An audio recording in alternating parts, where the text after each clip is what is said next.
Vamos começar no horário. Antes da gente começar, fazer uma oração, aí depois eu faço os avisos.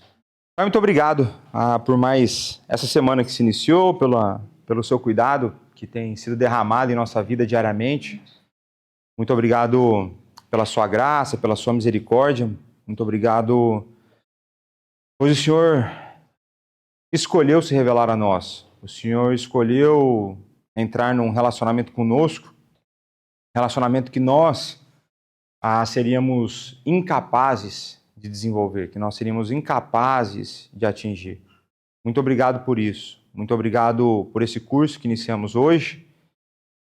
Que o Senhor nos capacite ao longo dessa jornada, ao longo do tempo, que o Senhor nos dê perseverança, nos dê ânimo, mas principalmente que o Senhor nos dê crescimento em fé, em graça, que o Senhor nos faça crescer em intimidade contigo, que possamos aproveitar bem cada momento aqui e que em todo o tempo o Teu nome seja glorificado. Que o Santo Espírito abra o nosso coração, nos conduza em bom termo, para que tudo isso redunde em glória ao Teu nome. É no nome do Teu Filho Jesus Cristo, o nosso Senhor e Salvador, que nós oramos e agradecemos.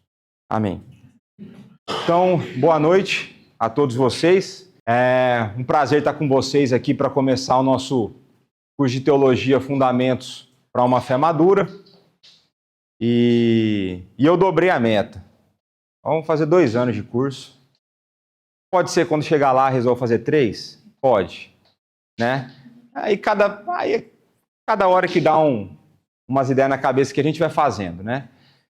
E para o pessoal que já frequenta aqui a igreja, deu uma explicação, né? Vocês estão vendo que tem aqui um livro que a luz sai dele, né? É a Bíblia, né? É da Bíblia que a luz brota, é da Bíblia que o conhecimento vem, é da Bíblia que o verdadeiro conhecimento que ilumina o nosso caminho sai, né? E o nosso desafio aqui vai ser estudar esse livro tão precioso para a fé cristã, né? E se ele resolver passar, não. Uai. Tudo bem, né? A gente faz funcionar isso aqui. Se ele é teimoso, é mesmo.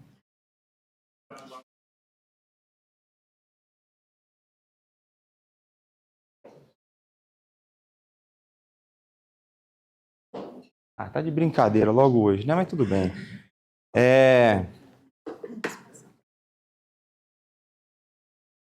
Ontem foi funcionar isso aqui. Bom, vou começar aqui. É mais ou menos essa vai ser a grade nossa, certo? Nessa ordem, não. Não faço a menor ideia de que ordem vai ser ainda, tá certo? Mas a gente vai organizando isso com o tempo. Quem aqui já ouviu falar em hermenêutica? Quem já ouviu falar o que é hermenêutica? O que é? Dá uma definição para mim.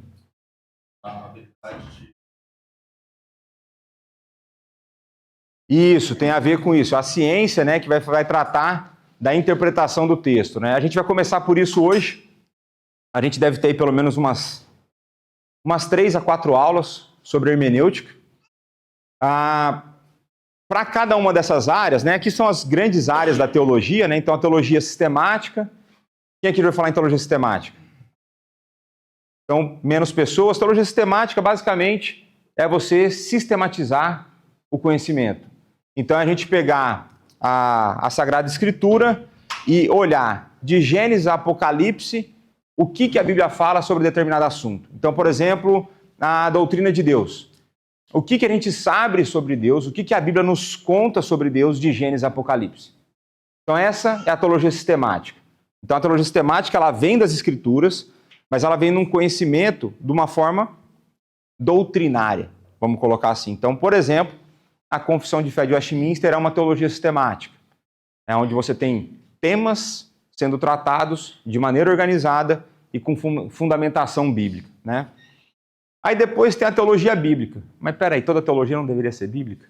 O que é teologia bíblica? Quem já ouviu falar em teologia bíblica? Menos ainda que teologia sistemática, né? Então a teologia bíblica, diferente da sistemática quando a gente olha para a teologia sistemática de Gênesis a Apocalipse sobre um assunto. A teologia bíblica vai tentar extrair todo o conhecimento disponível em um determinado texto. Então, por exemplo, no mundo ideal, né? No mundo ideal, a minha pregação no domingo, ela vai ser resultado de todas essas teologias. Então, eu vou começar olhando para o texto, e aí eu vou buscar, desde da língua original, seja o grego ou o hebraico, para ver o que esse texto está falando. Uma vez que eu extraio aquele conhecimento, a teologia sistemática vai me ajudar a colocar uma cerca em volta do texto para eu não sair falando heresia. Por quê? Porque tem hora que, se a gente analisar um texto isolado, não só do contexto dele, mas isolado do contexto bíblico, eu posso pensar coisas estranhas. Eu posso pensar coisas que, no fundo, não serão verdade, e em alguns momentos elas serão, de fato, heresia. Então, se eu pegar um texto famoso, fora de contexto, todas as coisas posso, tudo posso, naquele que me fortalece. Se eu tiro esse texto do contexto, eu virei o Superman. Eu posso qualquer coisa. Eu posso me jogar na frente do carro e ser salvo. Né? A gente viu que Jesus vai falar que isso a gente não deveria fazer, que é tentar a Deus. Né? Mas, então a teologia bíblica, ela vai se esforçar para tirar todo o conhecimento possível de dentro de uma passagem. Né? A gente vai chamar da unidade da perícope, enfim, que é uma ideia lógica contida no texto original, mas ela se resume então a um texto. Né? Depois dessa, vem a teologia que é mais ampla, e uma das que eu mais gosto, que é a teologia pastoral ou teologia aplicada, que é a teologia para a vida real. É da onde eu pego, porque eu usei a hermenêutica para ver a sistemática e a bíblica, que eu falo, como que a gente vive então? Como que nós vamos viver a partir daquilo que a Bíblia nos traz? Como que a minha visão de mundo é formada? Como eu olho para a realidade a partir das Escrituras e entendo a realidade? Então, teologia aplicada, cosmovisão, ética cristã. O que o cristão deveria pensar, a maneira como o cristão deveria se comportar? Qual que é a base da ética cristã? Já vou antecipar para vocês, são os 10 mandamentos. É a partir dos 10 mandamentos que a gente fundamenta toda a ética cristã. Ou então, apologética, como que... esse aqui é um termo complicado, né? Como que eu defendo a fé? Né? Deus não precisa de defesa. Mas a ideia seria como eu articulo o conhecimento acerca de Deus, como eu articulo aquilo que eu creio, para conversar com alguém sobre a pessoa de Deus. Então vai ter o texto na primeira carta de Pedro, se eu não estou enganado, no capítulo 3. Pode ser. Eu acho que é 1 Pedro 3,15.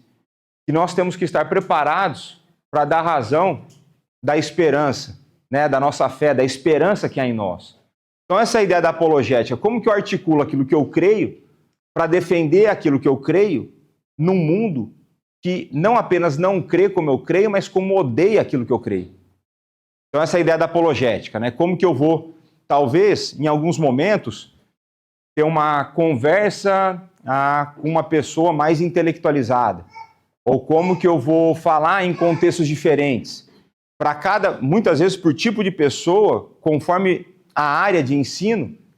Então vamos falar assim, eu falo diferente sobre a fé com o engenheiro do que muitas vezes eu vou falar com a pessoa que fez história.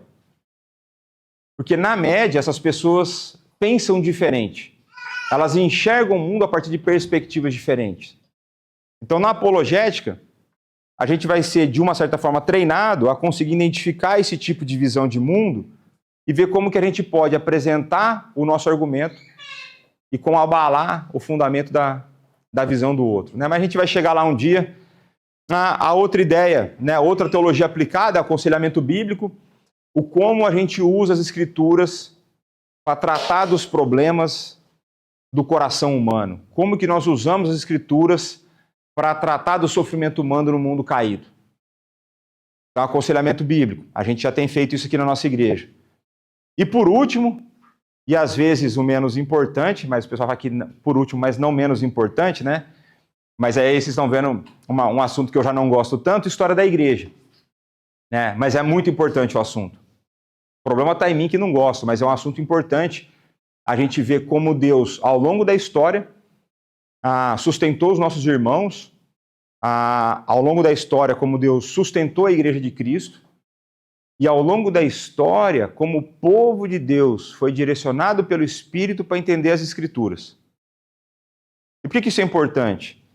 Porque isso vai nos auxiliar a não sair fazendo interpretação louca de texto. Então hoje, depois de 2000 anos de era cristã, já existe um certo conforto para, se algum teólogo chegar com uma interpretação bíblica que nunca foi vista antes na história, eu falo assim, isso é heresia. É bem mais tranquilo hoje a gente fazer isso, que ao longo de 2000 anos, só da era cristã, fora os 6.000 anos, 7.000 anos de existência da humanidade, o Espírito de Deus estava conduzindo o povo. O Espírito de Deus estava falando com o povo através das Escrituras. Então, será que agora você ou eu somos aí a última bolacha do pacote e que agora nós temos a revelação certa que nunca existiu na história? Então, a história da igreja tem a sua importância, pode nos auxiliar muito nesse sentido, né? Então, basicamente, são essas as áreas. Cada área dessa se quebra em várias. Então, por exemplo, teologia sistemática. Provavelmente vai ser esse caminho que nós vamos fazer, tá? Em teologia sistemática. Eu tenho que começar com a parte da teologia sistemática chamada prolegômenas. Olha que bonito. Prolegômenas é basicamente uma introdução onde a gente vai falar sobre o que é a Escritura e sobre a pessoa de Deus. Depois disso, a gente deve caminhar, por exemplo, para a antropologia, que é a doutrina do homem, e a harmatologia, doutrina do pecado. Para depois, então, a gente chegar na cristologia. Então, dá para ter aí 7, 8 módulos de teologia sistemática. A teologia bíblica, a gente pode quebrar, por exemplo, de maneira mais simples, em teologia bíblica do Antigo e do Novo. Antigo Testamento e Novo Testamento. Mas dentro do Antigo, a gente pode quebrar teologia bíblica do Pentateuco, a gente pode quebrar em teologia bíblica dos livros proféticos, teologia bíblica de sabedoria, Novo Testamento, teologia bíblica dos evangelhos, teologia bíblica das epístolas gerais, das epístolas paulinas e assim por diante. Naturalmente, a gente não vai entrar num nível de profundidade absurdo. Mas eu quero trazer para vocês conteúdo suficiente para te deixar meio cansado. A gente sabe se a gente recebeu conteúdo suficiente quando a gente sai cansado de uma aula. Se a gente saiu sem cansar a cabeça, a aula não foi lá aquelas coisas, né? Mas essa que deve ser a nossa, eu estou muito nervoso com isso aqui, a nossa aula. Então, vamos ficar aqui do lado. Então, antes de entrar na hermenêutica, quem pode me ajudar a definir o que é teologia? Oi? Tá? É mais uma coisa maravilhosa querendo me... Ai, meu Deus. Depois, alguém veio da igreja lá para mim, por favor. Deixa eu ver aqui. Pronto. Não, já resolveu. Era só tirar e pronto. Agora eu fiquei calmo. Então, o que é teologia? Quem sabe definir o que é teologia? Estudo acerca de Deus. É isso? Então, pronto. Então, é a junção de duas palavras, né, do grego, theos e logos, que basicamente Deus é o objeto da reflexão. É uma tentativa, isso é importante, é a tentativa de articular algo sobre o Deus Criador. A gente vai conversar mais sobre isso, mas existe um limitador natural para nós, que é a nossa finitude. Então nós servimos um Deus que é infinito, e nós somos seres finitos, limitados. Quem está aqui conosco na igreja está acostumado com essa figura. A água do oceano cabe dentro do copo d'água? Não. A distância entre Deus e nós é muito maior. Então, a gente nunca, e aqui já guarda essa no seu coração, nem na eternidade a gente vai conseguir esgotar o nosso conhecimento acerca de Deus. A gente nunca vai conseguir conhecer a Deus completamente, nem na eternidade. Isso por conta da nossa finitude e da infinitude de Deus. Então a gente sempre está na tentativa de articular algo sobre Deus. Apesar da impossibilidade de conhecer a Deus completamente e totalmente, isso não significa que nós não possamos conhecer algo sobre Deus. São duas coisas diferentes. Então a gente pode conhecer algo sobre Deus e a gente pode conhecer muita coisa sobre Deus. A gente tem de Gênesis a Apocalipse para conhecer sobre Deus e a gente tem a criação toda que nos dá características de quem Deus é. Então a gente consegue sim articular, mas é sempre essa tentativa de buscar ser preciso, bíblico, acerca de quem é o nosso Criador. E, por fim, o estudo de Deus, como vocês tinham colocado, né? E aqui apresentar um amigo meu para vocês, o Van Til, né? Um teólogo aí do século XX, e ele fala que a teologia ela não deve ser feita de forma criativa, mas receptiva. E eu gostei dessa frase dele, primeiro porque eu não sou criativo, né? Me falta criatividade. Mas a teologia ela não é criativa porque nós não temos o direito de criar coisas sobre o Criador. A teologia ela é receptiva porque ela recebe uma revelação e a partir dessa revelação a gente estuda e a gente desenvolve teologia. Então, a vida da igreja não é uma vida de criatividade, num certo sentido. Dentro da igreja, nós não fomos chamados a inventar muita moda. A gente foi chamado a receber um livro, a receber a pessoa de Deus da forma como ele se revela nas Escrituras. E se está revelado, eu preciso ser criativo? Eu preciso ser diligente. Eu preciso ser dedicado de fato. Eu preciso estar atento. E assim por diante. Mas eu não preciso nesse sentido da criatividade. Mas Deus nos criou com criatividade e a gente vai usar a criatividade em outras áreas, né? Então vamos caminhar aqui. Então aqui um outro teólogo aqui, o Rod, ele vai falar o quê? Que teologia, portanto, é a exibição dos fatos da Escritura em sua própria ordem e relação com os princípios ou verdades gerais envolvidos nos próprios fatos, os quais se completam e se harmonizam como um todo. Então o Rod está nos dizendo aqui, ele é um teólogo conhecida como o Velho Seminário de Princeton, né? Ele é a partir desse cara aqui, olha só coisa interessante. Aqui a história da igreja. Quando ele estava a pregar no Velho Seminário de Princeton, um rapaz sente um chamado de ir para um país chamado Brasil. Ashbel Green Simonton recebeu o chamado para levar o evangelho, o presbiterianismo para o Brasil, na pregação desse cidadão aqui, no seminário de Princeton. Então, o Rod vai nos dizer que são os fatos da Escritura em ordem e relação.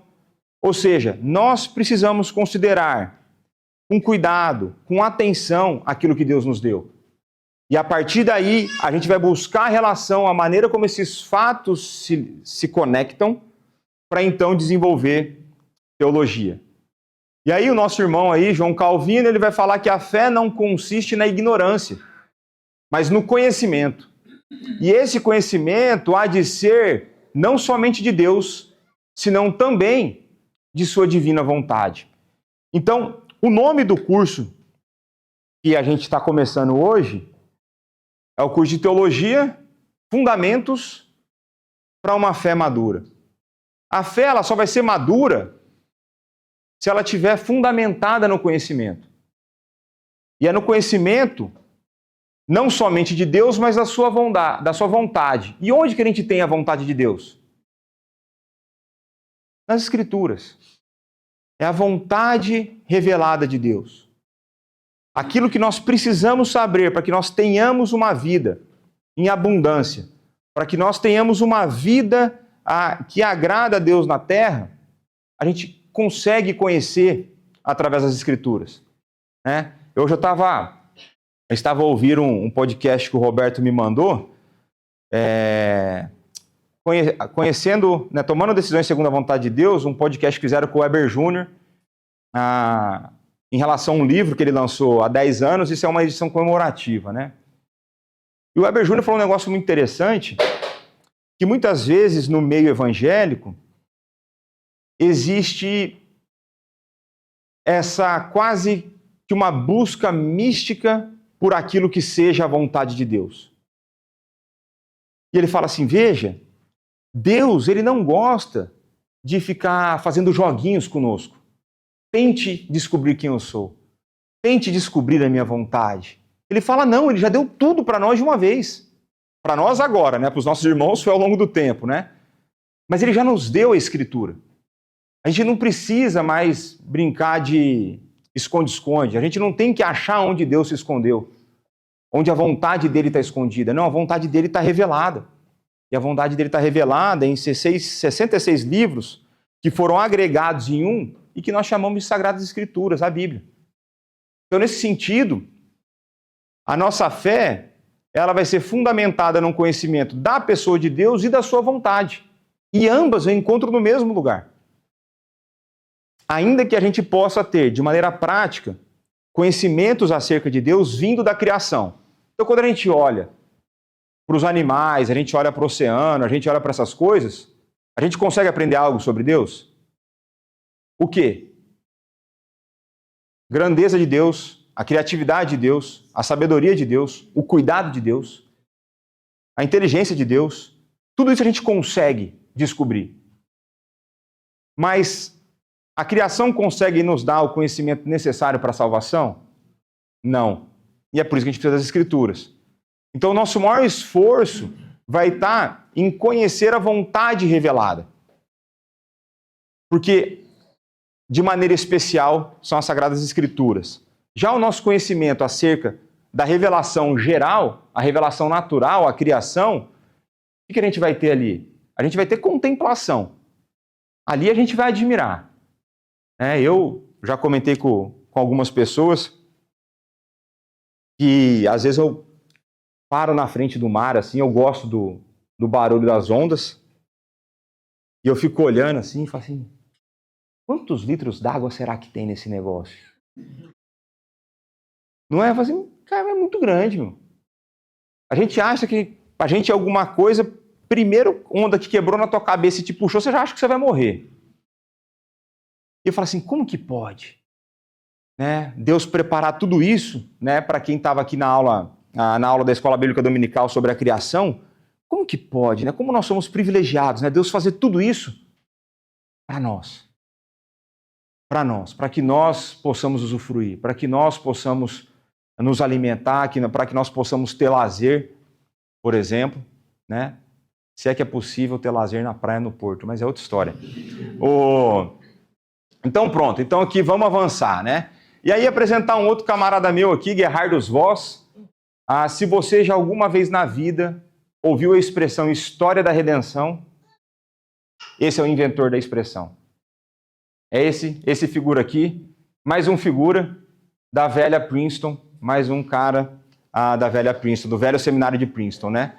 E olha só o que ele fala sobre a teologia, né? E você vai ver que você viu aqui 3 linhas Calvino, certo? E Calvino já escrevia muito. Olha o que o Voss escreveu. Da definição de teologia como ciência, concernente a Deus, segue-se a necessidade de que isso se baseie em revelação. Ao lidar cientificamente com objetos impessoais, nós é que damos o primeiro passo. Eles são passivos e nós somos ativos. Nós os manipulamos, examinamos e fazemos experimentos com eles. Mas, com relação a um ser pessoal e espiritual, a situação é diferente. Somente à medida que tal ser escolhe se expor, é que podemos conhecê-lo. Tal vida só nos pode ser conhecida por meio da revelação. E se isso é verdade entre um homem e outro, ou seja, se você só for me conhecer se eu me revelar a vocês, se eu vier e começar a contar minhas histórias para vocês vão me conhecer um pouco. Ou seja, se entre homens isso já é verdade, eu preciso me revelar para que você me conheça, quanto mais entre Deus e o homem. O conteúdo oculto da mente de Deus pode ser possuído mediante o desvendar dessa mente, feito pelo próprio Deus. Deus precisa vir até nós antes que possamos ir a Ele. Mas Deus não é um ser pessoal espiritual de forma geral. Ele é um ser infinitamente exaltado acima da nossa maior concepção. Então, uma coisa importante, quando nós nos chegamos à teologia, e aqui é a hora que eu começo a ficar com implicação com aqueles que criticam o estudo, aqueles que criticam estudar teologia. Porque as pessoas entendem que estudar teologia esfria a fé. Então eu lembro quando eu tive o chamado para o ministério, e eu lembro de algumas irmãs que elas moram no meu coração e na boa intenção elas falam assim, cuidado quando você for para o seminário, que a sua fé vai esfriar. Se você não tomar cuidado, a tua fé esfria. E eu entendo por que elas falaram aquilo. Porque ao longo da história, existem o caso de diversos seminaristas que tiveram a sua fé esfriada, ou desviaram da fé, apostataram da fé.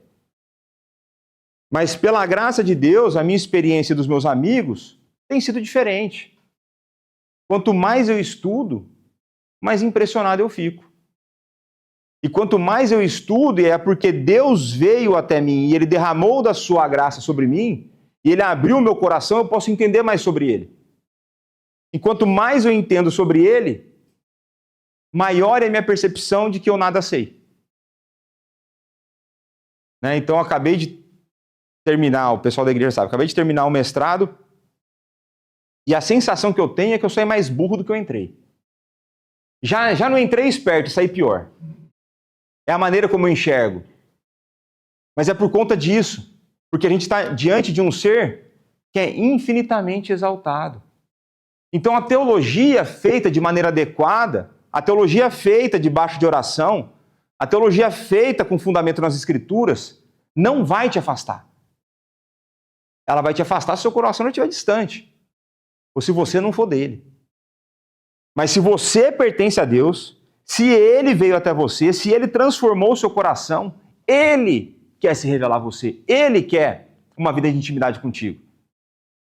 E essa vida de intimidade vai ser conhecida, vai ser elaborada, desenvolvida, através de teologia. Existe um sentido em que todo crente é um teólogo. Em que todo mundo, quando lê as Escrituras, desenvolve uma teologia que ele aplica na vida prática. Seja ela certa ou ela errada. Mas todo mundo desenvolve. Quando você faz o seu devocional, você lê a Bíblia e você vai para o seu dia, de alguma forma você vai aplicar esse texto, de alguma forma você vai lidar com esse texto. Isso é teologia. Teologia não é escrever um livro. Teologia é articular, é a tentativa de articular alguma coisa sobre Deus, a partir das Escrituras. Mas lembre-se que vocês estão tendo o privilégio, porque Deus veio até vocês. Deus se revelou para vocês. E Deus deu um livro para vocês. E Deus colocou vocês no meio de uma igreja. E Deus está trazendo vocês para um curso onde Ele irá se revelar cada vez mais a vocês. Não existe a possibilidade de fazer uma boa teologia e continuar vivendo uma vida de fé medíocre. A proposta é que nós possamos, semana após semana, mergulharmos cada vez mais no conhecimento daquele que é infinito. Para que diante dos desafios desse tempo, nós estejamos agarrados com Ele, certos de que Ele tem o melhor para nós. Ainda que seja o sofrimento. Para quem veio domingo aqui, ainda que seja o sofrimento. Então, depois da pequena frase do nosso amigo Gerardos, agora imagina que todo o livro dele é assim. É leitura, maravilhosa, né? E aí a gente chega na última slide da introdução, na Confissão de Fé de Westminster, no capítulo 7, no parágrafo 1º, eu tive que memorizar esse parágrafo em inglês para fazer numa prova. Não podia errar nenhuma vírgula. Então, tão grande é a distância entre Deus e a criatura que, embora as criaturas racionais lhe devam obediência como seu Criador, nunca poderiam fruir nada dele como bem-aventurança e recompensa, senão por alguma voluntária condescendência da parte de Deus, a qual foi ele servido expressar por meio de um pacto. Então, quando nós falamos da aliança, nós falamos de um pacto, nós estamos falando de Deus vindo ao encontro do seu povo, Deus vindo ao encontro de uma pessoa e se revelando a ele. Então, Deus escolheu se revelar conosco. Deus escolheu se revelar e ele se revelou de maneira escrita. Então, pense nisso. A distância entre nós e ele era intransponível. Se ele não viesse ao nosso encontro, não teria jeito. Tanto é que Calvino, quando ele vai falar das Escrituras, né? Ele fala que as Escrituras, elas são como um pai falando a um filho, onde ele está balbuciando palavras. Então, pegar o Isaac com a Olivia ali, ela está aprendendo a falar agora. Aí o Isaac fica lá, falando palavrinhas para que ela possa entender. Então, o Isaac desceu ao nível dela, no sentido da maneira como ele se expressa, para que ela possa compreender. É isso que Deus faz conosco na Escritura. Rapaz, então as passagens que eu olho ali, falo assim, se esse é o balbuciar, imagina como que vai ser a eternidade. Vai ser conversa sem fim, né? E aí, vamos então, Salmo 19:7, pegar um voluntário para fazer uma leitura. O Roberto, aproveitar que estava de férias, descansou lá na praia. Está aqui na tela, ó, Salmo 19, de 7 a 9. A lei do Senhor é perfeita e restaura a alma. O testemunho do Senhor é fiel e dá sabedoria aos simples. Os preceitos do Senhor são retos e alegram o coração. O mandamento do Senhor é puro e ilumina os olhos. O temor do Senhor é límpido e permanece para sempre. Os juízos do Senhor são verdadeiros e todos igualmente justos. Então, olha só, estamos falando das Escrituras. A lei do Senhor é o quê? Perfeita. Mas ela é perfeita a tal ponto. A perfeição das Sagradas Escrituras é a tal ponto que ela faz o quê? Restaura a alma. A palavra de Deus dá conta das piores dores do coração humano. Os piores problemas da nossa existência. As Escrituras dão conta. Ela restaura a nossa alma. Não importa o tamanho da tua ferida, não importa o tamanho do teu trauma, é nela que nós encontramos isso. O testemunho do Senhor é fiel e o que ele faz? Tem esperança para nós. Tem sabedoria para o simples aqui.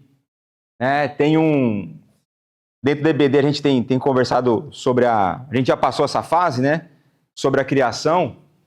E um teólogo bastante conhecido, né? O Matthew Henry, ele vai dizer que existe mais sabedoria num crente analfabeto que crê na criação divina do mundo do que nos maiores filósofos e cientistas da história. A palavra dá sabedoria ao simples. E ela está disponível para a gente. A gente não gosta de usar, a gente não gosta de pedir, mas ela está disponível. Aí o verso 8, então, os preceitos do Senhor são retos. E ele faz o quê? Agora pensa, a hora que você está lendo a Bíblia, e a Bíblia está condenando o pecado que você mais gosta. É a alegria que vem ao seu coração? Deveria ser, né? Deus está a te libertar dos seus vícios, né? Mas então, a palavra do Senhor alegra o coração, ela restaura a alma, ela alegra o coração, ela dá sabedoria, ela ilumina os olhos para que a gente possa enxergar o mundo. É através dela que nós enxergamos a realidade, é através dela que nós vamos pensar a nossa vocação, é através dela que nós vamos pensar a maneira como a gente deveria pensar política, a maneira como a gente deveria pensar relacionamentos, a maneira como a gente deveria pensar ajuda ao próximo e assim por diante. O temor do Senhor é límpido e permanece para sempre.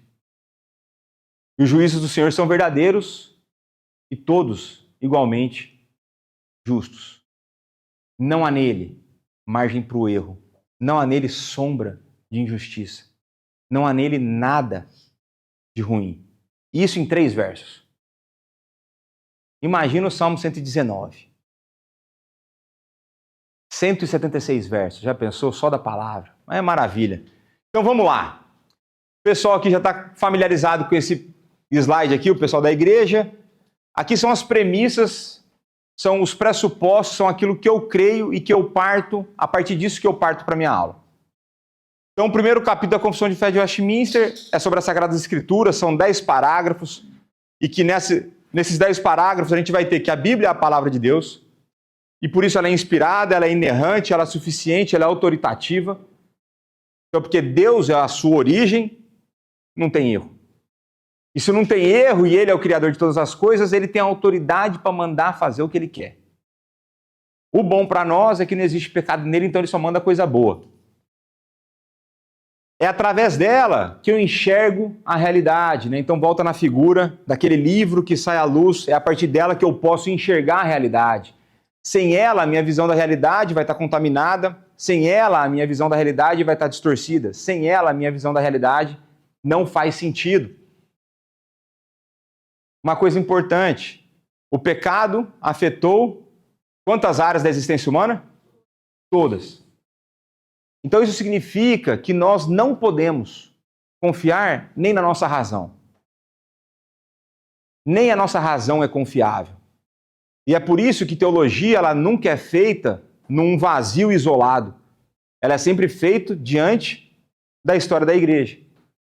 E se Deus cuida do seu povo e ele fala através do seu povo e ele conduz a igreja, ao longo da história, diversos irmãos pensando a mesma coisa, nos dá um bom indício de que a gente está indo no caminho certo. Mas em última instância, eu nunca posso ficar com a razão somente. É por isso que a gente tem que fundamentar a nossa fé nas Escrituras. Entre a minha lógica e a Bíblia, é a Bíblia que deve prevalecer. E vai ter hora, e não vai ser pouco. E que você vai ler, assim, não, isso aqui Deus está mandando. Mas não parece fazer muito sentido. Foi tipo domingo. Domingo aqui eu preguei de sofrer injustamente. Vai sofrer injustamente, vai sofrer calado e não vai reclamar. Não parece fazer sentido isso. Não parece fazer sentido eu não buscar os meus direitos em alguns momentos. Mas em alguns momentos não. Não é para buscar os seus direitos. E como que faz isso? Esses tempos atrás eu estava conversando com uns amigos e eu falei assim, ó, isso aqui é o certo a ser feito. Biblicamente falando é isso aqui. Aí eu falei assim,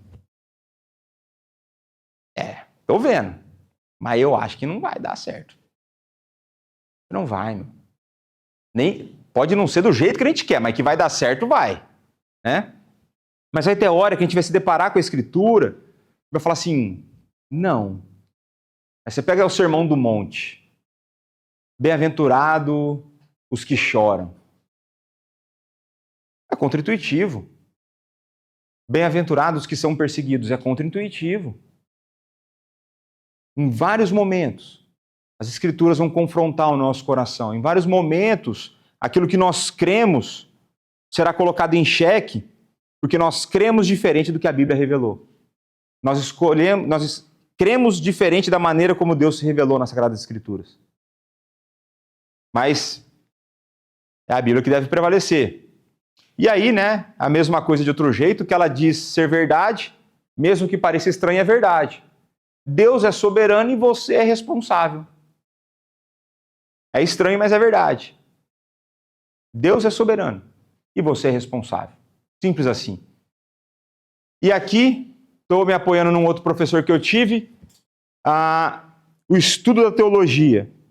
O trabalho hermenêutico, que a gente vai começar a falar de interpretação, ele é feito através de trabalho duro, oração e transformação de vida.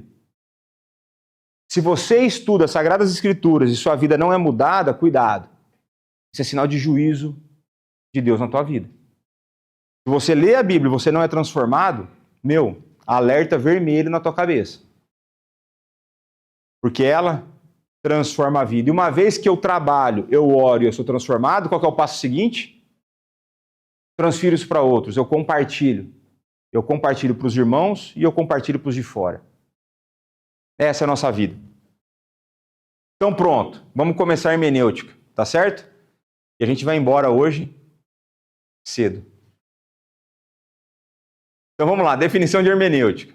Hermenêutica bíblica é a ciência e a arte da interpretação bíblica.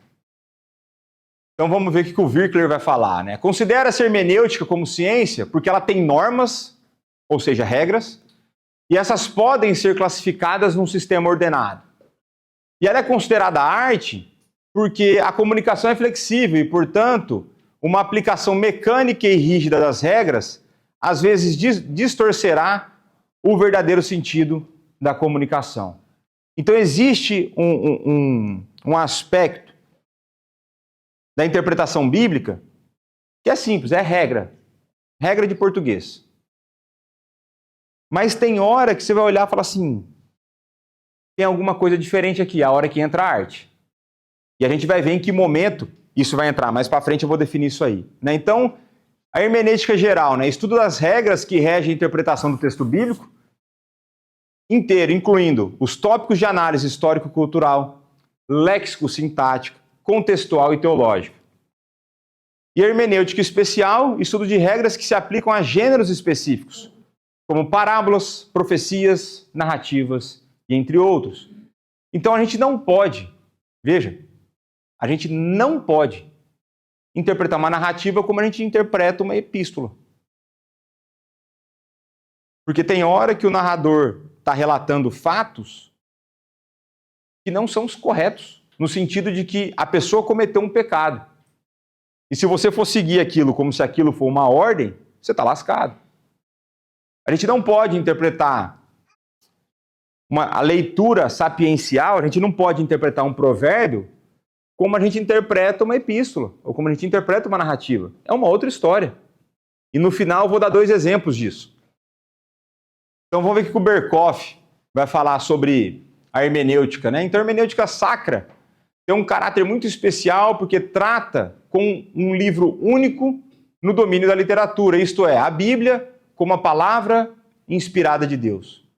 Só podemos manter o caráter teológico da hermenêutica sacra quando reconhecemos o princípio da inspiração divina. Se você não crê que a Bíblia é a palavra de Deus, inspirada, inerrante, autoritativa, o resto da aula não é para você. Se você quiser ficar aqui, você vai ser bem-vindo. Se não, tchau. É o fundamento. É a palavra de Deus que a gente está tratando. Isso muda a maneira como a gente encara o que está escrito. Porque vai ter hora que tem texto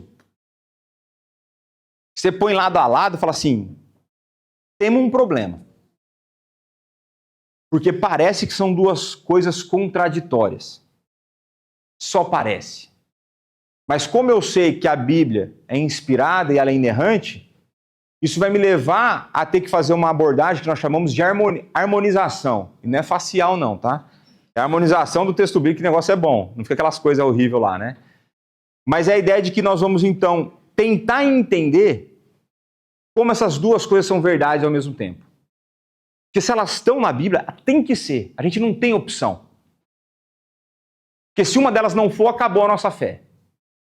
Aí morreu, meu. Acabou, esquece. Então, inspiração bíblica, inspiração divina é fundamental para a hermenêutica, né? Então, a hermenêutica é geralmente estudada com o objetivo de interpretar as produções literárias do passado.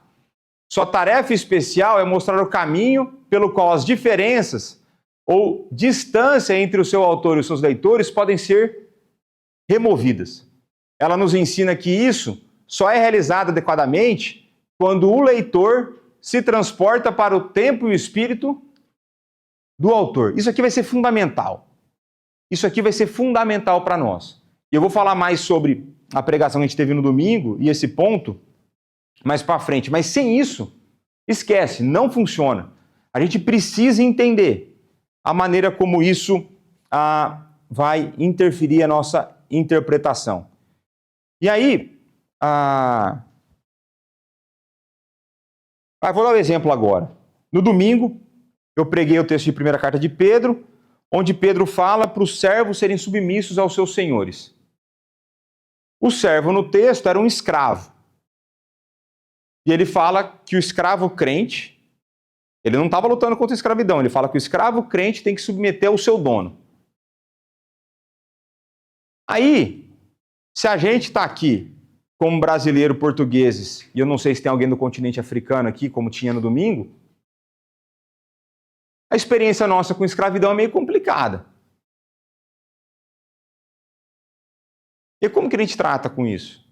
A primeira coisa, a gente precisa se transportar para o tempo que o texto foi escrito. E a gente vai ver que a escravidão que aconteceu lá não tem nada a ver com a escravidão que a gente tem na nossa memória recente.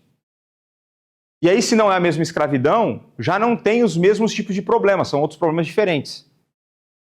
E aí, quando eu fui explorando historicamente o que era a escravidão naquele tempo, você tinha um cara que era livre, que preferia se vender como escravo a ficar livre. Então, peraí, então não é a mesma coisa.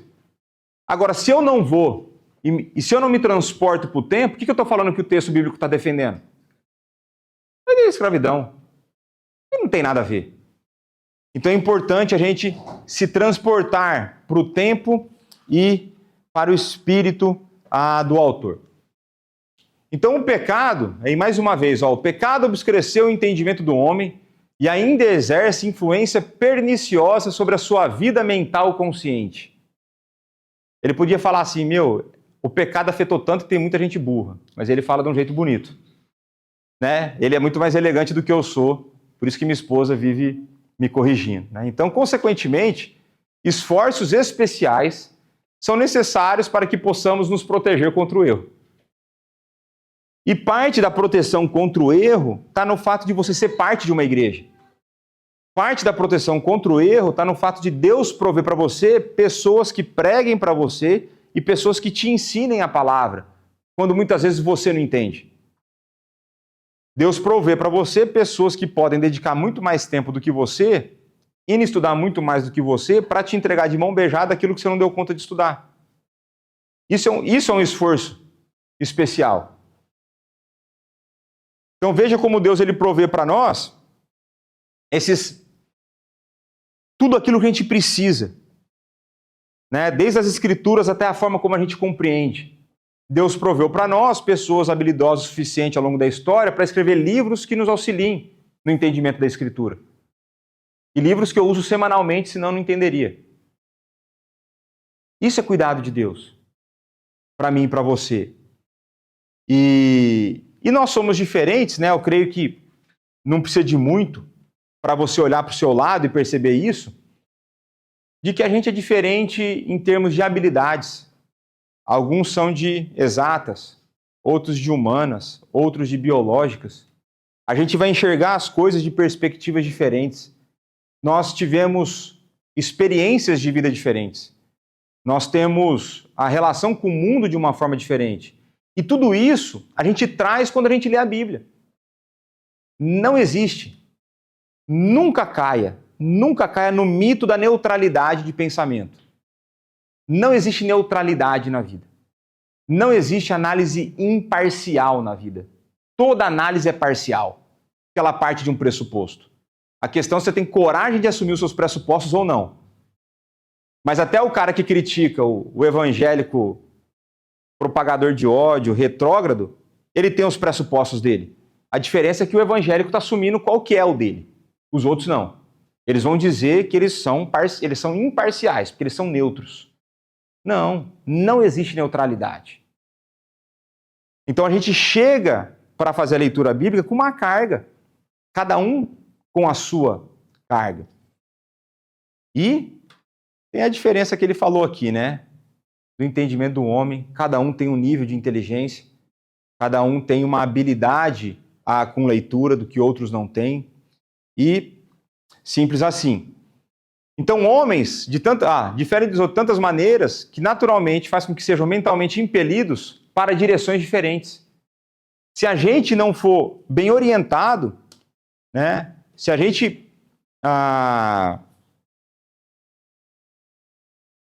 vamos ficar nesse. Se a gente não for bem orientado, A tendência nossa a ler as Escrituras é chegar em várias conclusões erradas.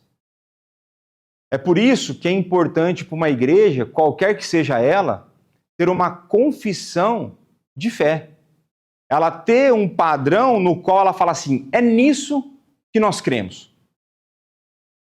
Porque esse padrão confessional vai direcionar a nossa interpretação bíblica, não permitindo que a gente saia do eixo. É mais ou menos essa a ideia. Para que o nosso trem não descarrile, né? E aí o mestre, Augustus, né? Vamos ver o que o Augustus fala aí. Nem todos se apercebem do fato de que cada leitura de um texto envolve um processo de interpretação do mesmo. Como palavra de Deus, a Bíblia deve ser lida como nenhum outro livro. Mas, tendo sido escrita por homens, ela deve ser interpretada como qualquer outro livro. Acresce que a Bíblia está distante de nós em diversos aspectos. O que faz a nossa leitura da mesma exija um esforço consciente de interpretação. Diferente, por exemplo, da leitura que fazemos da revista Veja. Esse livro é antigo, né? Porque hoje o pessoal já não lê, é só TikTok e Instagram, né? Aí talvez ele fale assim, é diferente da leitura da legenda do corte do Reels do Instagram. Aqui no Portugal a gente ainda tem o X, né? Então, dos 140 caracteres do X, por exemplo. É diferente o nível de interpretação. É diferente o nível de esforço. Porque existe cultura, existe língua. A gente vai entrar nisso mais para frente, né? Então, adicionalmente, a hermenêutica é necessária por causa do distanciamento trazido pelas duas naturezas da Bíblia, né? A Bíblia é um livro humano e a Bíblia é um livro divino. Então, o fato de que a Bíblia foi escrita por diferentes pessoas em diferentes épocas, línguas e lugares, alerta-nos para que alguns estudiosos têm chamado de distanciamento.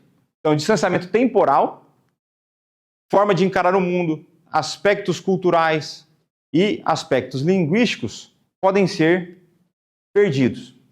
Então, por exemplo, aqui a gente, graças a Deus, tem uma mistura de brasileiros e portugueses. Os portugueses foram lá e colonizaram a gente. Agora nós estamos colonizando aqui. Né? Tá vindo cashback, né? Mas eles que deram a nossa língua. Né? A gente fala brasileiro, mas originalmente era português. Essa é por Rui. Mas quando a gente volta, quando a gente vem para cá e vai conversar com português, a gente tem diferença de língua ou não? Tem. Não tem jeito. É de vocabulário, é de forma escrita. Né? Então a gente não fala aqui conosco, é conosco. Né? 2 N's, lá no nosso não, só tem um. Eu não estou falando, eu estou a falar. E assim por diante. Então existe uma diferença linguística. Agora pensa comigo. Você acha que existe diferença linguística do hebraico falado em Israel hoje para o hebraico que foi escrito a Bíblia 6.000 anos atrás? Você acha que existe diferença do grego falado na Grécia hoje com o grego falado 2.000 anos atrás? E detalhe, na época, 2.000 anos atrás, você tinha o grego clássico, que não é o que a Bíblia foi escrita. A Bíblia foi escrita na linguagem do Coríntios, foi na linguagem do povo. Então foi no grego koiné, era a língua que o povo falava no dia a dia. Não era o formalzão. Então as palavras tinham um significado diferente, o uso não era sempre igual. Então existe uma dificuldade muito grande de você recuperar isso. Por isso que tem. Graças a Deus, os caras espertos estudando, pô, só pegar o dicionário e ler o que eles estão falando. Mas é diferente, existe um esforço gigantesco para isso. Aspecto cultural, acabei de falar da escravidão, por exemplo. O papel da mulher na sociedade. O papel da criança na sociedade. Quem trabalha, quem não trabalha, o que fazer, o que não fazer, é tudo diferente. Você vai pegar, por exemplo, para você entender bem as parábolas, é necessário entender vários costumes da época. A maneira como uma pessoa falava com Jesus, a maneira como a pessoa beijava Jesus, mostrava o tipo de respeito que ele tinha ou não por Jesus. Tem aquela passagem que a mulher chora aos pés de Jesus e seca o pé de Jesus com o cabelo. Tem muito elemento cultural lá que se você só ler, você só acha assim, A mulher estragou a chapinha dela secando o pé de Jesus. Não, tem muito mais do que isso. Então existe um distanciamento cultural, né? E a forma de encarar o mundo, né? A gente é a primeira, talvez nos últimos 200 anos, a gente é a primeira época na história que a meta de vida das pessoas é ser feliz. Isso não existia na cabeça do grego. Então, assim, não existia, a meta, o objetivo da minha vida é ser feliz. Sério? Os caras do passado não entendem isso. Porque não faz sentido buscar ser feliz. Isso é uma discussão para outro dia. Mas o seu objetivo de vida ser feliz não faz sentido. E além de não fazer sentido, é pecaminoso. Mas nenhuma outra sociedade na história tinha isso como meta. Os caras que estavam preocupados em sobreviver a inverno, guerra, não tinha tempo para buscar os meus sentimentos e tal. Não tinha isso. Não dava tempo para essas coisas. Né? Então, formas de encarar o mundo. Tem um distanciamento contextual, né? As circunstâncias dos primeiros leitores.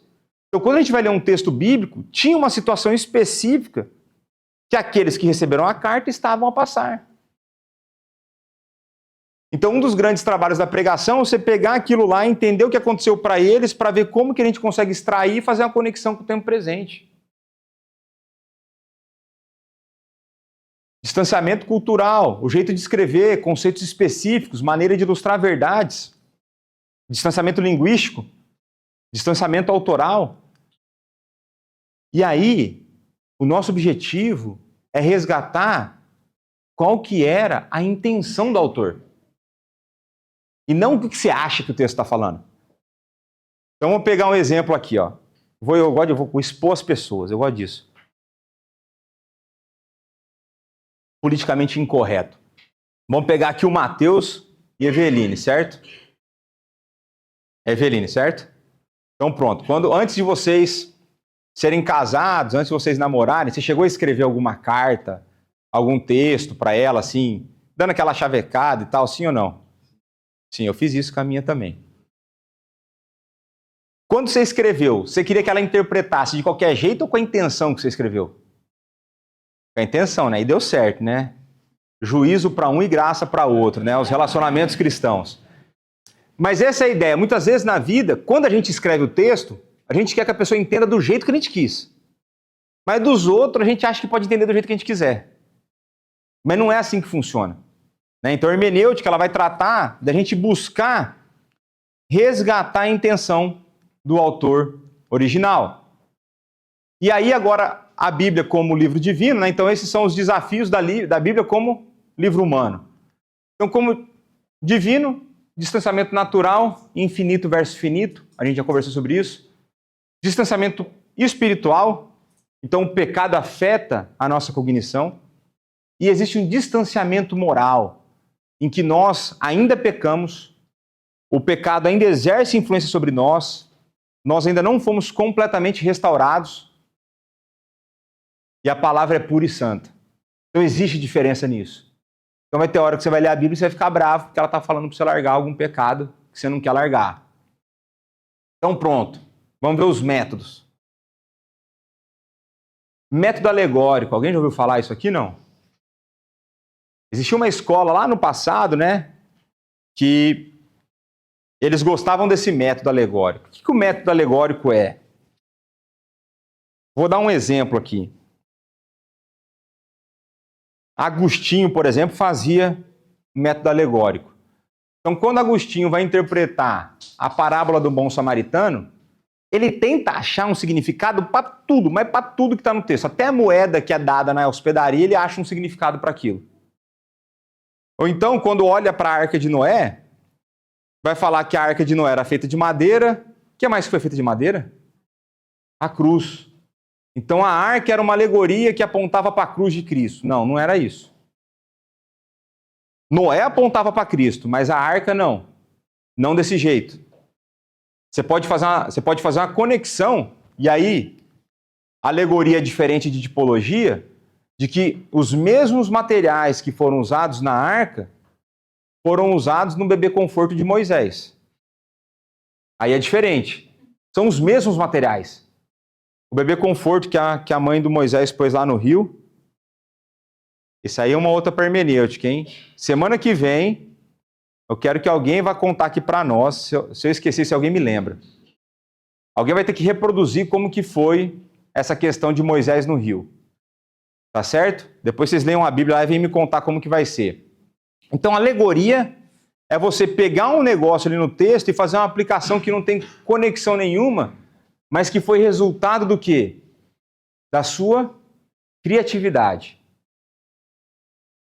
Você foi criativo o suficiente para pensar que a arca foi feita de madeira e a cruz foi feita de madeira, então a arca aponta para a cruz de Cristo. Não. Não é isso, né? Aí você tem o método histórico crítico. Esse aqui, pensam que eu tenho raiva desse daqui. Quem que gosta desse histórico crítico? Quem que da igreja que sabe? Quem que é com os caras que eu não gosto? Os liberais, né? Esse é o método dos liberais, né? Então, esse método surge com o iluminismo e com o racionalismo. E o método histórico crítico, ele assume desde o início pressupostos dogmáticos, ou seja, doutrinários, que refletem a rejeição da autoridade e infabilidade das Escrituras. Então, ele também estabeleceu um alvo que é impossível de ser alcançado, ou seja, separar o cânon normativo do cânon formal. Vou explicar. Estabelecendo exegeticamente a distinção entre a palavra de Deus e a Escritura. Primeira coisa, você tem que tomar cuidado. Se algum dia alguém falar para você, a Bíblia contém a palavra de Deus, sai correndo. Nem ouve o resto. Porque a Bíblia é a palavra de Deus. Parece não ter muita diferença. Mas quando a pessoa fala que a Bíblia contém a palavra de Deus, ela dá espaço para falar que nem tudo é a palavra de Deus. E aí tem um cara, talvez um dia eu vá entender isso na eternidade, por que ele existiu, a Karl Barth, e que ele vai falar que como que ele separa esse cânon normativo do cânon formal? O que é a palavra de Deus e o que é só a Bíblia? Como que eu faço essa separação? Ele fala, o texto é a palavra de Deus quando Jesus nasce no seu coração através daquele texto. O cara é gênio. E o cara é inteligente. E o pior é que o bicho é, porque tem um monte de gente que segue. O cara é inteligente. Mas o ponto é, começa a entrar uma relativização e parte do influência do iluminismo e do racionalismo, eles começaram a ficar tão criativos que eles começaram a olhar os textos bíblicos e falar assim, isso aqui não é a palavra de Deus, isso aqui é uma grande montagem. Então, ele vai, por exemplo, para o Pentateuco, né, para os 5 primeiros livros das Escrituras, e eles falam que tem 4 fontes que compuseram os 5 livros. E que nada mais é que um Ctrl-C, Ctrl-V de algumas partes, em que tradições diferentes trouxeram aquele texto. Na cabeça deles nem passa a possibilidade de Moisés ter escrito o livro. Está entendendo? E hoje, principalmente, pensando aí na língua portuguesa, né, tem surgido muito influenciador digital, ou influenciador infernal, não sei, que está fundamentado nisso aqui.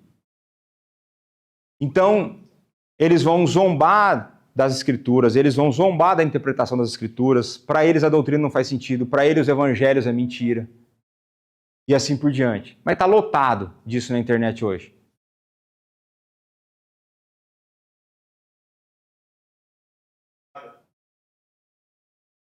Não, aqui eles detonam qualquer ideia de inerrância. Para eles a Bíblia tem erro.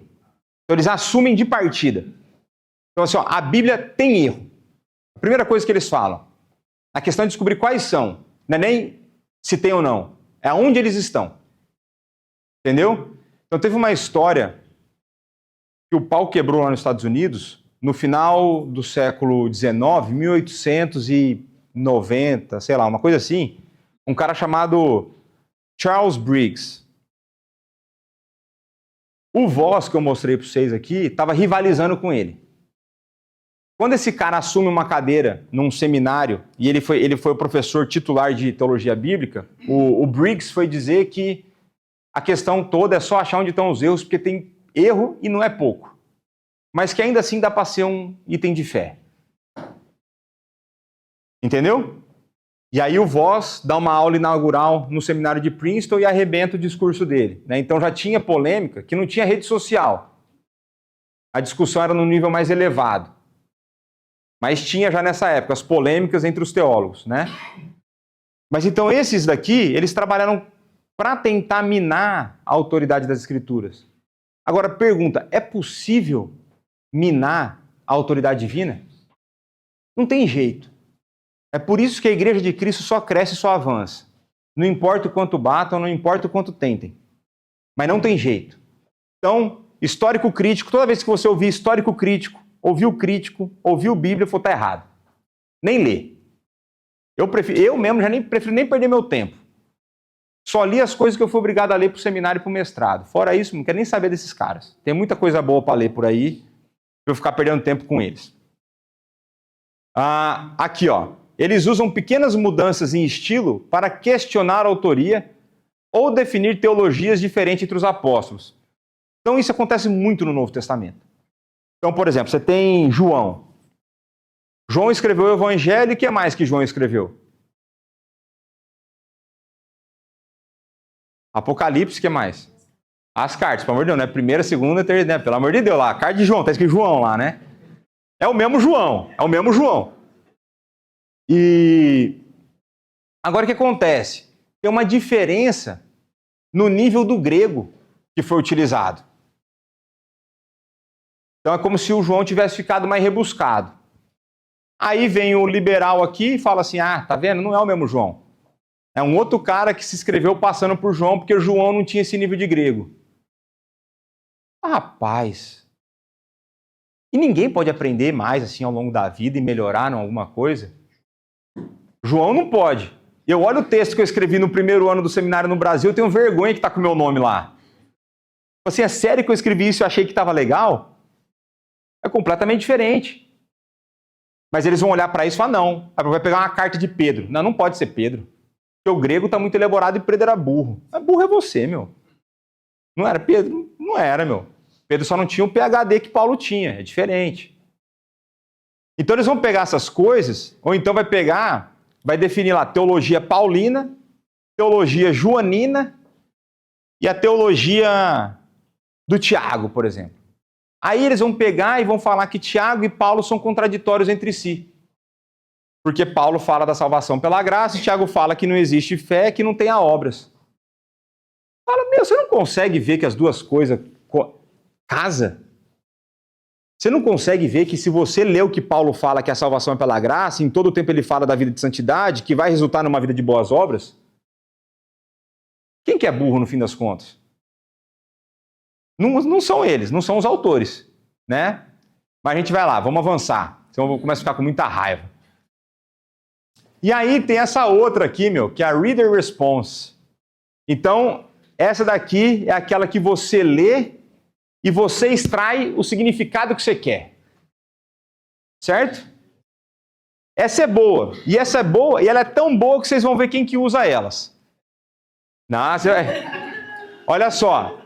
Enfatiza, ainda bem que você não está no microfone, enfatiza o envolvimento do leitor na produção e na determinação do sentido do texto. Ou seja, o autor ficou ignorado. O que importa é o que você sente. O que importa é você ser feliz, pô. Entendeu? Entendeu como que as coisas são amarradas? É uma desgraça puxando outra. É uma atrás da outra. É a espiral do inferno. Então existem diversas variações dessa Reader Response, mas todas leem o texto a partir do quê?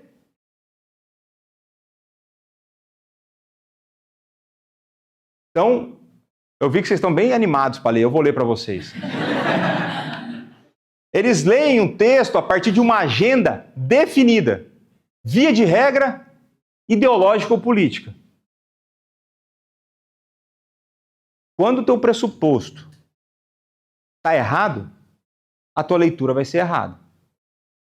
Enquanto a ênfase estiver na sua emoção e na sua crença, e você trazendo a maneira como você enxerga o mundo para dentro da Escritura, vai dar errado. Exemplo, teologia da libertação, teologia feminista e teologia afro-americana. Estou dando 3 exemplos ideológicos e políticos que interpretaram as Escrituras e geraram uma teologia completamente satânica, que não tem nada a ver com as Escrituras. Não tem nada a ver com as Escrituras. E dessas daqui estão surgindo o que eu comentei 2 domingos atrás. São as igrejas que estão ordenando pares trans, pares homossexuais, como se a Bíblia autorizasse isso. Como se a Bíblia fosse... Mas eles fizeram uma leitura ideológica, eles fizeram uma leitura política, e eles vão usar isso como ferramenta para as próximas eleições no Brasil. Fica vendo. Estou falando agora, a eleição está longe. Vão usar. Os caras estão entrando no meio do evangélico para manobrar o povo. Mas é leitura ideológica. Teologia da libertação. Basicamente, é justiça social disfarçada de pseudo-evangelho. É você pegar e colocar como problema do homem, não é o pecado, mas o problema do homem é o tamanho do bolso dele. O que importa é o quanto que a pessoa tem dinheiro. Se falta dinheiro, então o problema do mundo não é o pecado, o problema do mundo é a pobreza. Não é isso que Jesus falou. Então essa é a leitura Reader Response. E a gente vai ter aqui uma aula, vou fazer uma aula, vai ser interessante. Vou guardar em segredo essa. Então existe uma inversão da premissa através da Bíblia enxergo a realidade. Ou seja, eu pego aquilo que eu gosto e eu tento empurrar na Bíblia. É o contrário do que deveria ser feito. É o contrário do que deveria ser feito. E aqui um exemplo clássico. Esse aqui é um exemplo muito legal. Quem que ouviu falar do Abraham Kuyper? Abraham Kuyper, ele foi um estadista na Holanda. E ele fundou, um partido político. E o nome do partido político era o Partido Antirrevolucionário. E aí ele foi para os Estados Unidos, e quando ele chega nos Estados Unidos, o repórter chega e fala assim, você é de esquerda? Ele falou, não. Aí outra vez, você é de direita? Ele falou, não. Eu sou cristão. E naturalmente a gente é contrário aos dois, num certo sentido. E ao mesmo tempo a gente vai estar mais perto de um lado do que do outro, num certo sentido. Mas o ponto é que o cristão, ele não se encaixa com nada, porque o cristianismo é diferente de tudo. E porque aqueles que bolam sistemas políticos estão apartados de Deus, e fora de Deus não há justiça perfeita. E fora de Deus não há modelo de governo perfeito. Fora de Deus não tem política certa. Então, num certo sentido, daqui até a gente morrer, a nossa escolha sempre vai ser entre o menos pior. Porque governador bom tem um só e ele está reinando soberanamente. E ele não está aqui. Está lá, sentado no trono, né? Então, a nossa realidade tem que ser através da Bíblia enxergar a realidade, e não essa picaretice aqui. E tem o método histórico-gramatical. Qual desses parece ser o melhor sistema hermenêutico? A pergunta, interrogação. Vamos lá, técnicas de interpretação de texto. Isso aqui é uma pergunta. E aí? O 4, né, que eu não falei nada, só critiquei os outros, né? Alguma coisa tem, né? Então vamos ver um pouquinho do histórico gramatical, né? Então, primeira coisa que a gente tem que fazer no método histórico gramatical é a ideia de análise histórico-cultural. Então a gente tem que entender quais são as alusões feitas, quais são as referências feitas, quais são os propósitos. Então se você está numa narrativa, tem um nome do lugar, tem um motivo para ter o nome do lugar. Então, por exemplo, narrativa em hebraico, né? As narrativas do Antigo Testamento. Por padrão, a narrativa em hebraico tem pouco detalhe. O que isso nos diz? Que quando tem um detalhe, o detalhe é muito importante. Então, se o negócio, o hebreu, ele vai contar a história rápido, se tem um detalhe que ele está parando para te contar, é porque é importante. Então, por exemplo, quando ele vai falar da morte, do adultério de Davi, sempre aparece um detalhezinho lá. Qual que é o detalhezinho? A mulher de Urias. Tem um motivo para estar lá. Tanto é que quando você vai na genealogia de Jesus, que aparece lá é a mulher de Urias. Então tem um porquê tá fazendo isso. São detalhes. A gente tem que entender isso aí. Então essa parte é maravilhosa. Análise léxico-sintática. É compreensão das definições das palavras de maneira aí, da lexicologia. Relação entre as palavras. Então aqui é o seguinte, basicamente, o trabalho de você voltar para as línguas originais e aplicar as regras de gramática da língua original e tentar entender o significado da palavra na língua original. Por que isso é importante? Pregação de domingo. Estava lá escravo e a gente não tem a palavra no português que representa o que está no texto em grego. É escravo? É, mas era um escravo doméstico dentro de um contexto cultural que não é o escravo que a gente tem na cabeça. Então, muitos dos comentaristas vão sugerir que o ideal seria existir uma palavra no português que tivesse no meio dos dois, que atribuísse outro significado. Então, você tem que entender o significado das palavras e a maneira como elas se relacionam. Se tem regra gramatical e Deus escolheu se revelar naquela língua, e é isso que às vezes incomoda, né? Porque foi no grego, podia ter sido no português para mim, né? Mas foi no grego e no hebraico. Então existe um motivo para aquelas regras estarem lá. E se tem um motivo para ela estar lá, eu tenho que fazer o quê? Parar de reclamar, estudar grego e hebraico e traduzir o negócio. Porque tem hora que não dá para traduzir na palavra, mas eu consigo transmitir a ideia na pregação. É diferente de eu olhar para o texto e falar o que ele significa para mim. Então, vai ter análise teológica, ou seja, a compreensão teológica buscando identificar o significado para os primeiros destinatários, ou seja, o porquê, né? O porquê que Moisés escreveu Gênesis, ou quando o povo estava prestes a sair do Egito, ou prestes a entrar na Terra Prometida. Isso é importante. Quando eu olho Moisés contando para nós de um Deus todo-poderoso na criação, aquilo vai me dar coragem de seguir esse Deus. Quando eu olho para Gênesis de 12 a 50, a maneira como Deus cuidou do povo dele, sustentou o povo dele, manteve sempre um herdeiro, sempre um cara fiel, e que ele tinha prometido escravidão, e que ele ia liberar da escravidão, e que na escravidão o povo ia procriar, então os caras entrarem em 70 e saírem quase 2 milhões, mais ou menos, vai dar coragem, pô. Tá entendendo? Aí você consegue pegar o que significa para o leitor primário para trazer para nós. Então, quando a gente pega o texto de 1 Pedro, ele falando da estrutura da sociedade, a maneira como a gente deve submeter o governo, a gente achar ruim os nossos, ele tinha Nero. E ele estava submetendo a Nero, pô. Tá entendendo? Dá para nós reclamar um pouco? Dá, mas tem que submeter, você não é para você quebrar a regra. Então é importante a gente entender o que ele quis dizer para os autores originais. E é por isso que sempre tem um desafio de você pegar a carta, quando foi escrita, para quem foi escrita, qual que era a situação da igreja. Para daí a gente pegar e falar assim, agora essa verdade eu consigo transpor para cá e aplicar para nós.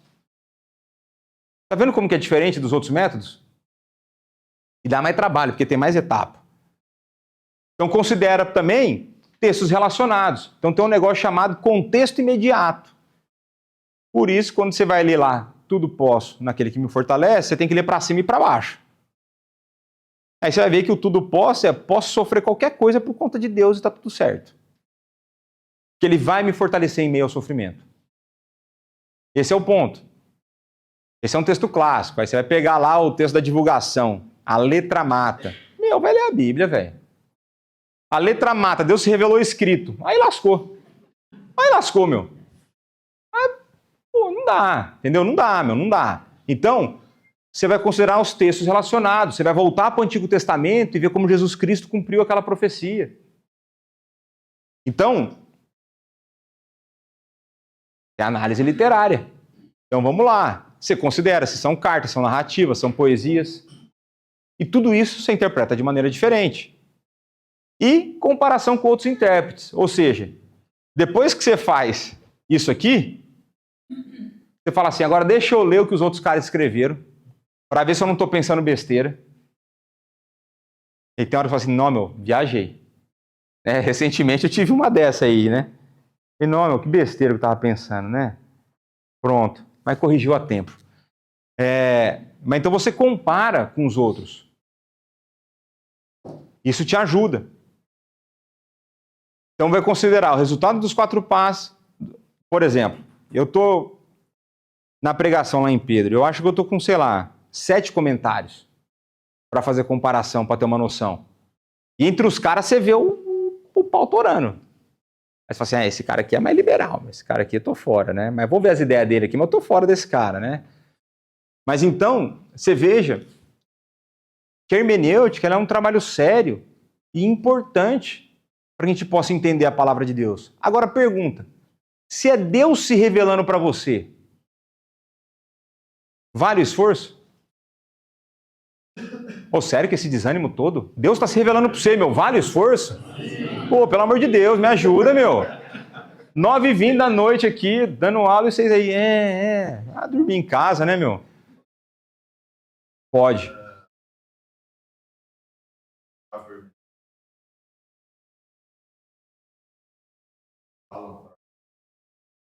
Mas já não entra nesse método histórico gramatical.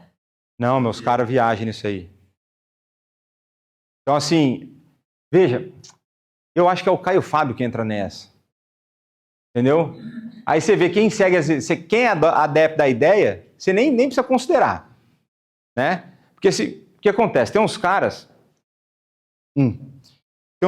que eles vão pegar e falar assim, mas isso foi Paulo quem escreveu. Mas desgramado. Quem que é o que está inspirando o negócio? Então, se tem cara que se não foi Cristo, não está valendo. Meu amigo, não faz isso não. A Bíblia é a Bíblia. Deus escolheu se revelar de Gênesis a Apocalipse. Então os caras começam a inventar moda porque eles não. Porque acontece. Um dos grandes desafios na vida pastoral, e consequentemente vai ser para a vida da igreja, é você ter a coragem de firmar o pé na verdade e aguentar a pressão dos de fora. Então lá no passado tinha uns vídeos meus que os caras faziam uns cortes lá, meu, aparece os caras xingando lá. Então assim, e aí, o cara que não quer aguentar o tranco e aguentar a pressão do de fora, que tudo serve de Satanás, está vindo lá acontecer, ele vai ceder. E aí ele vai dar um jeito de eliminar o tipo de teologia que ele não gosta. Ele vai dar um jeito de eliminar a teologia que vai deixá-lo mais aceitável para o mundo. Porque as pessoas se enganam e elas acham que nos se tornando mais parecido com os de fora que a igreja vai ficar mais atraente. E eu vou defender a ideia ao contrário. Que quanto mais diferente a gente for, melhor para nós. Dentro da Bíblia, nunca teve uma vez, uma única vez, que o povo de Deus foi chamado para ser igual. Toda marca da igreja, do povo de Deus, é distinção, é diferença do povo ao redor. Então, a gente tem que firmar o pé na convicção nas Sagradas Escrituras. A gente não pode ceder a modismo, invenção que os caras estão fazendo agora, porque os caras estão cedendo para os valores de fora. Os caras estão cedendo achando que a gente é portador do discurso de ódio e que a gente é retrógrado. E não é possível. Né? Tem um cara famoso que já foi citado aqui hoje, que não é possível que o negócio que foi escrito há 2000 anos vale desgramado. Deus é eterno e imutável. Como que não vale? Né? Então, os caras viajam. Tá. Por exemplo, ali várias vezes rocha. Tá, então é diferente. Isso aí, a gente vai falar de uma outra forma que é a interpretação cristocêntrica. Então é quando a gente entende, isso vai estar relacionado com a teologia bíblica, que a Bíblia ela nos revela a história da redenção. E quem é aquele que proporciona a redenção, a obra redentora? É Cristo. Então Cristo é revelado ao longo de toda a Escritura. Ele está desde o princípio na criação, quando Deus disse, haja e ouve. João nos fala que ele era o verbo, que ele estava no princípio na criação. Então, toda vez que falava e pela fala era criado, era Cristo aquele que criava. Então, Cristo está desde o começo até o fim. Então, você vai ter a Bíblia toda apontando para Cristo, porque ele é aquele que torna a redenção possível. É ele quem se encarna, é ele quem vive uma vida de obediência, é ele quem morre, é ele quem ressuscita, é ele que é assunto aos céus, está sentado à destra de Deus, reinando soberanamente, vai voltar uma segunda vez, uma única e segunda vez, para julgar vivos e mortos, derrotar definitivamente a morte, mandar Satanás para o lago de fogo e nós novos céus e nova terra. Então, sim, existe a interpretação cristocêntrica, é um dos grandes esforços nossos, é olhar para o Antigo Testamento e entender como aquele texto fala sobre Cristo. É a história gramatical. É parte do nosso processo. Né? Porque ele não é algo diferente. Porque veja, se eu não entender sobre o que o texto fala, eu não consigo fazer a conexão com a pessoa de Cristo. Eu preciso entender do que o texto é, a partir desse texto, agora que eu entendi o que ele significa para a leitura original e tudo mais, que eu vou conseguir fazer a conexão com a pessoa de Cristo. Senão, eu vou fazer uma alegoria, eu não vou fazer uma tipologia, uma conexão correta com Cristo, né? Então, um dia que eu fiquei em choque numa aula, foi quando o professor explicou, tem um texto em Provérbios, eu não vou lembrar o número agora, mas é assim, do que o cachorro volta ao seu vômito. E aí um aluno falou, professor, como que o senhor prega Cristo aí? Ele falou, me dá uma semana. Ele voltou com o texto lá, pregou, e eu quase fiz essa pregação aqui na igreja já. Talvez um dia eu faça. Mas tem um jeito. A questão é que você tem que fazer isso aqui e depois gastar pensamento. Oração, reflexão no texto, estar imerso nas Sagradas Escrituras para você chegar a essa conclusão.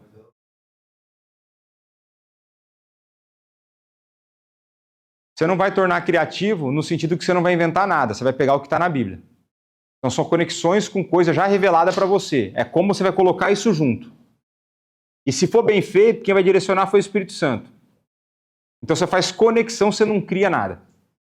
Né? Então está dentro dessa análise teológica aqui, ó.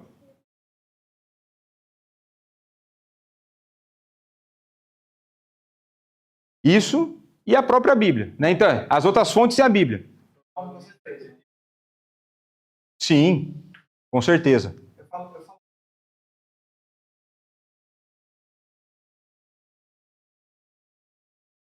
Eu estava com o pensamento errado, e aí eu li os outros camaradas lá e falei, estou errado. Isso.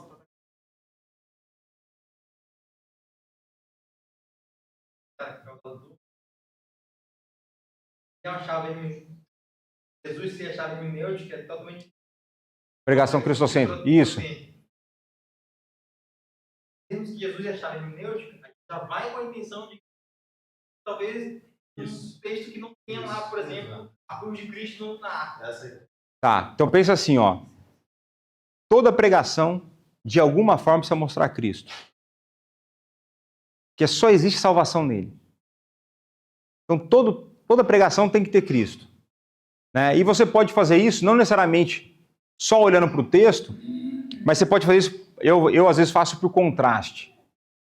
Né? Então, por exemplo, eu falo assim, fiz recentemente, para que a gente pudesse ser feliz, ele se fez triste. Para que a gente pudesse ter uma vida abundante, ele sofreu em nosso lugar. Você consegue ver esse tipo de contraste, ou você consegue pegar direto no texto. Então vai depender muito do texto que você está lendo, a maneira como você vai pregar, para você encontrar as conexões. Né? E aí, por fim, vai chegar nessa parte da aplicação. Aí só agora que terminou o método histórico gramatical. Os outros, você pensa o que você quiser, lê do jeito que você gosta.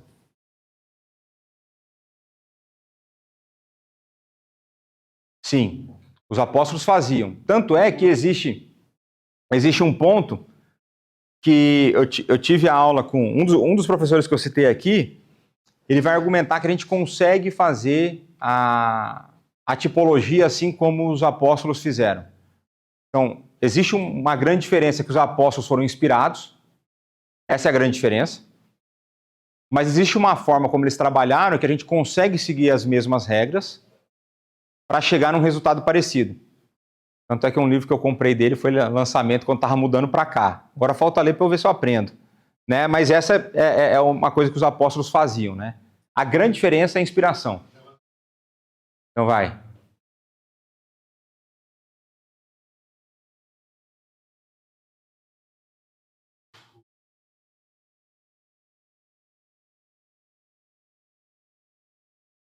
Isso. Quando vamos ao texto?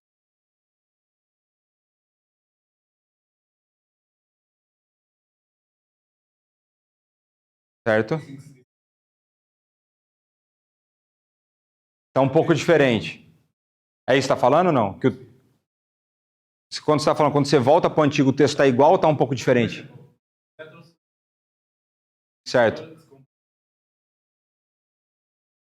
Chamei meu filho. Isso. Sim. Então, aí para mostrar quem é o verdadeiro Israel. É Jesus Cristo. Né? Então, sempre vai ter esses pontos, essas conexões. Né? E por fim, né, a aplicação é um passo importante, pois traz os ensinos dos primeiros destinatários para a geração atual. Então essa foi uma das coisas que eu mais sofri nos Estados Unidos, porque os pastores lá não aplicavam o texto. Então o cara só vinha, ensinava a teologia e não trazia para aplicação. E para mim a teologia ela só faz sentido se ela for aplicada na vida real. Por isso tem dia que eu aplico um monte aqui, porque eu entendo que a gente precisa disso. A teologia ela é real na vida real. Senão, só está ficando elucubração na sua cabeça e não está servindo para nada, né? Então pronto, ó, dois exemplos para a gente terminar. Provérbios 22 e 28, né? Não remova os marcos antigos que puseram os teus pais. O que esse texto quer dizer? A. Não efetua mudanças na forma como sempre fizemos as coisas. B. Não furtar. C. Não remover os marcos que orientam os viajantes de cidade para cidade? Nenhum dos casos acima ou todos eles? E aí? C, B, D, E, A? A? O A parece bem presbiteriano, né? Mas não faz muito sentido, porque daí você falou, a história do tempo, tem uma hora que isso aí vai dar errado. Né? Na verdade, a alternativa correta é a B. Não furtar. Isso é no contexto do texto, né? Então, porque o marco era como que era definida a terra. Então, a sua propriedade era definida por marcos. E na época existia disputa entre os caras que eles iam movendo o marco para ganhar mais terra. Só que é o seguinte, qual que é o ponto? Em que terra que eles estavam? Em que terra que eles estavam? Terra prometida. Quem é dono da terra prometida? É Deus. Nunca é o povo. O povo é mordomo. Então você não pode mexer naquilo que Deus distribuiu, pô. Direito à propriedade privada, tudo isso aí valorizado nas escrituras. Não mexe. Porque Deus deu, cada um tem o seu, cuida do seu e não vai roubar. Essa aí. Vamos ver o próximo texto, hein?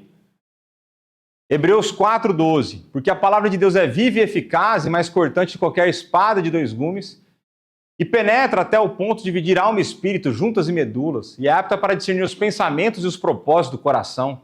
E não há criatura que não seja manifesta na sua presença.